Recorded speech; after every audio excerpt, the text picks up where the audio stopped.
Joey always told me, laughing as though it were actually a joke, that he wanted to kill himself, but it was never the right time. And when your fourth love leaves you, you will want to kill yourself. But you won't, because you no longer think of suicide as a house you will build one day. There were always groceries to be bought and little brothers to be tucked in at night. Your fourth love, who was your first real love, who brought you peace when your whole body was a gun. When she leaves you, ask your roommate to hide the knives because you will want to carve her name into all of the food in your fridge. Don't worry. Joey isn't going to kill himself 20 more lines into this poem. That's not the story I'm trying to tell here. According to the World Health Organization in an article written on September 9th, 2019, every 40 seconds someone commits suicide. 5 years ago, I was almost a part of that statistic. And every day since then, I've been more than grateful. Remember, you are never alone. A program of the poetry Joey and Future Tense, both by Neil Hilborn. Because no matter how hopeless you think life is, someone will always be there. Stop showering. Warmth will remind you of her. Masturbate in public. Hope someone catches you just so you can feel vulnerable in front of anyone else. Try to burn her clothes. Try to fall in love with strangers. Try to fall asleep without her. Joey got a promotion and now he can afford Prozac. Joey is Joe now. Joey is a cold engine in which none of the parts can play. Joe is a brick someone made out of fossils. If you removed money from the equation, Joey would have been painting elk on cave walls. People would have fed him and kept him away from high places because damn, look at that elk. Don't be alone. When you're alone, you won't do anything you did with her, so you won't do anything. I think that the genes for being an artist and mentally ill aren't just related.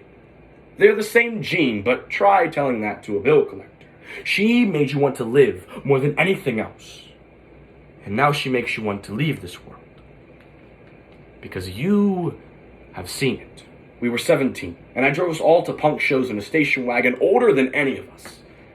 We were 17, and I bought lunch for Joey more than I didn't. We were 17, and the one time Joey tried to talk to me about being depressed when someone else was around, I told him to shut the hell up and asked him if he needed to change his tampon. For months, maybe years, every time you see her, you will want to kiss her. When you do, you will expect pain to come, but there will be none. You know that moment when the cartoon realizes he's taken 3 steps off the cliff and he takes a long look at the audience like we are carrying the last moving box out of an empty house? Joey looked like that, without the puff of smoke. He just played video games for half an hour and then went home. You will remind yourself, she will remind you, you will remind each other that this is for the best. That you are physically incapable of loving one another, and in those moments, you will be lying. Your heart screaming, I can, but you will stay silent. Because of her. Because she asked for this. Because she filled something in you that's still full.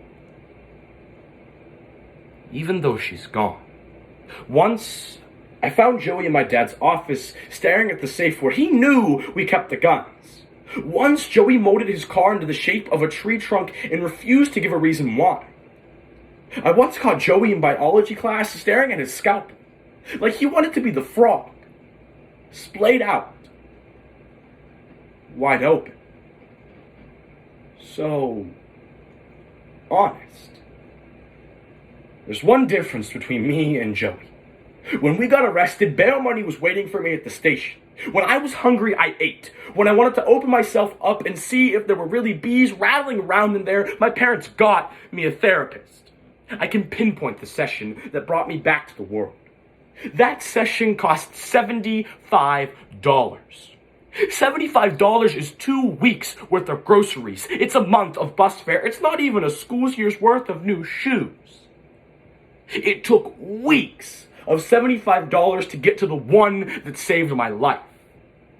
We both had parents that believed us when we said we weren't okay, but mine could afford to do something about it.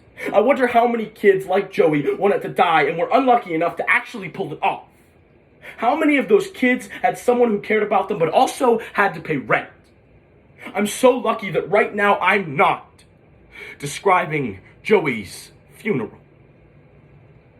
I'm so lucky we all lived through who we were to become who we are.